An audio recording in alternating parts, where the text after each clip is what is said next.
At 7 a.m., an hour after the reading of the death sentence, Rizal was moved to the prison chapel, where he spent his last moments. His first visitors were Father Miguel Sadereta Mata and Father Luis Viza, Jesuit teacher. At 7:15 a.m., Rector Sadera left, Rizal in a jovial mood, reminded Father Viza of the statue of the Sacred Heart of Jesus which he had carved with his pen knife as an Ateneo student. At 8 a.m., Father Antonio Rosel arrived to relieve Father Viza. Rizal invited him to join him at breakfast, which he did. After breakfast, Lieutenant Luis Taviel de Andrade came, and Rizal thanked him for his gallant services. 12 a.m. to 3:30 p.m., Rizal was alone in his cell. He took his lunch, after which he was busy writing.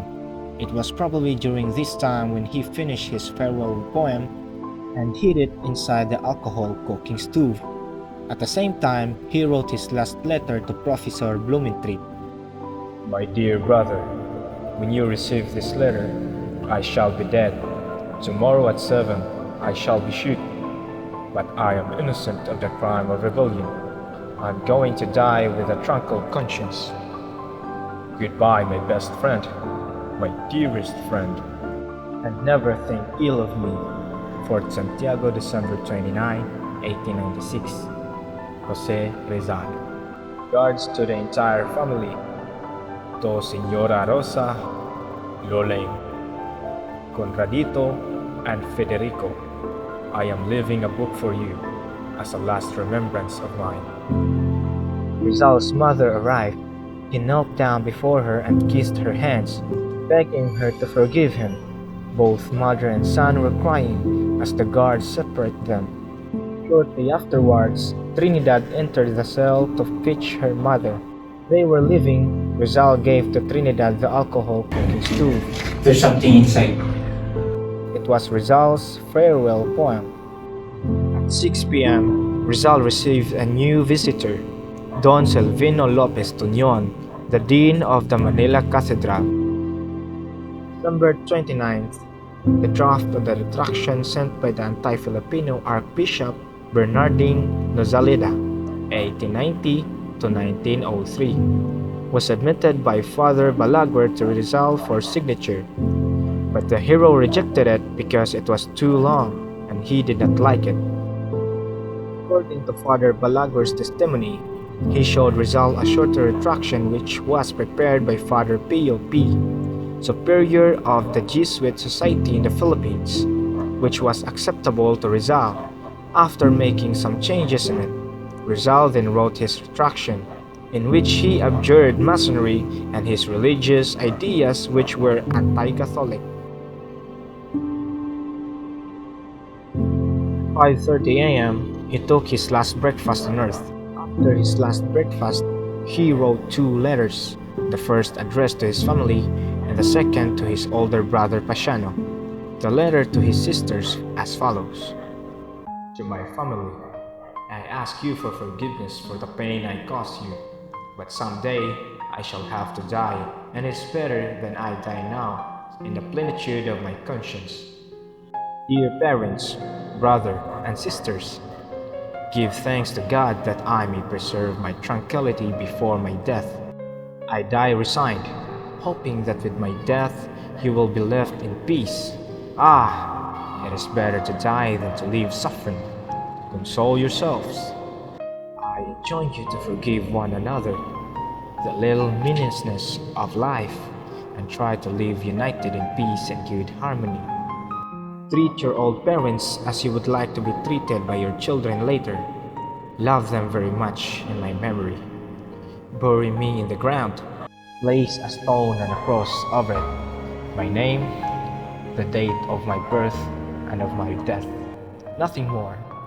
If later you wish to surround my grave with a fence, you can do so. No anniversaries, I prefer Paang Bundok. Have pity on poor Josephine. Rizal's last letter to Pasiano. My dear brother, it has been 4 years and a half that we have not seen each other. nor we have communicated with each other. I do not think it is due to the lack of affection on my part nor on yours, because knowing each other so well, we do not need to talk to understand each other. Now I am about to die, and it is to you that I dedicate my last lines, to tell you how sad I am to leave you alone in life, burdened with the weight of the family and our old parents.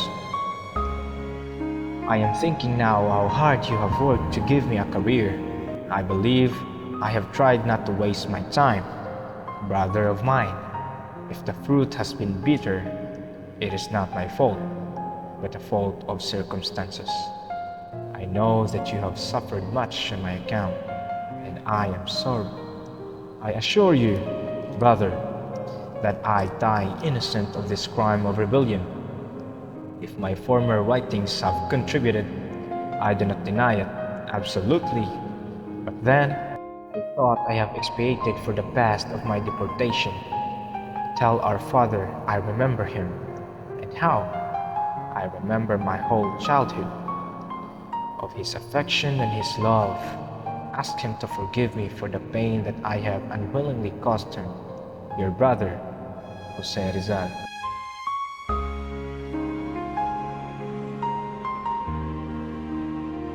5:30 a.m., Josephine Bracken, accompanied by a sister of Rizal, Josefa, arrived. Josephine, with tears in her eyes, bade him farewell.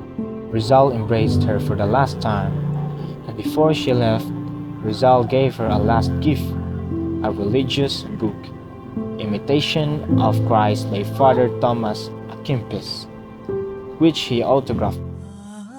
About 6:30 a.m., a trumpet sounded at Fort Santiago, a signal to begin the death march to Bagumpayan, the designated place for execution. The advance guard of 4 soldiers with a bayoneted rifle moved a few meters behind.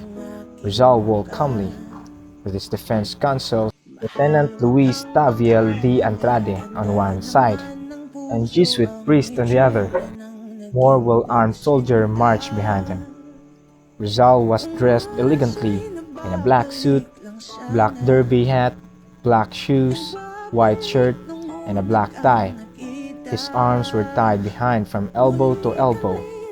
The rope was quite loose to give his arms freedom of movement. To the muffled sound of the drums, the cavalcade somnolently marched slowly. There was a handful of spectators lining the street from Fort Santiago to the Plaza del Palacio in front of the Manila Cathedral. Everybody seemed to be out of Bagumpayan.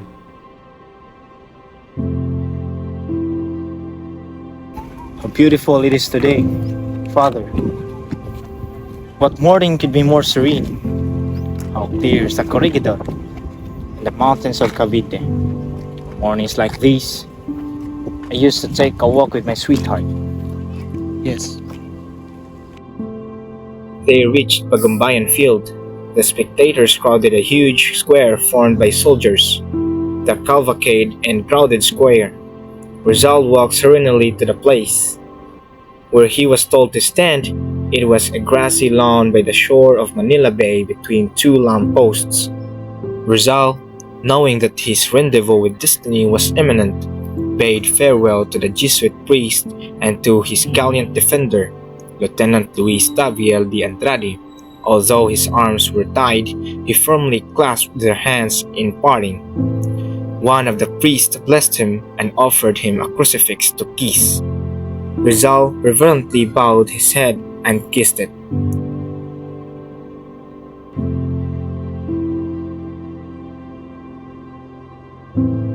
Then he requested the commander of the firing squad that he be shot facing the firing squad. His request was denied, for the captain had implicit orders to shoot him in the back. Rizal turned his back to the firing squad and faced the sea. A Spanish military physician, Dr. Felipe Ruiz Castillo, asked his permission to field his pulse, which requested was graciously granted. Dr. Castillo was amazed to find it normal, showing that Rizal was not afraid to die.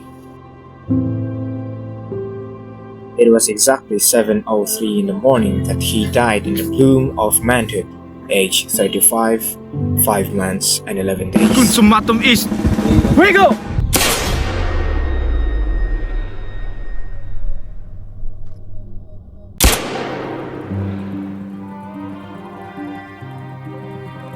Rizal died as he described in his farewell poem. I die just when I see the dawn break, through the gloom of the night, to herald the day. And if color is lacking my blood, thou shalt take. Pour thee out at need for thy dear sake. Die with its crimson the waking ray. At sa kanyang yuwi at ganda, dayuhan ay nahalina. Bayan ko, binihag ka, nasadlak sa dusa.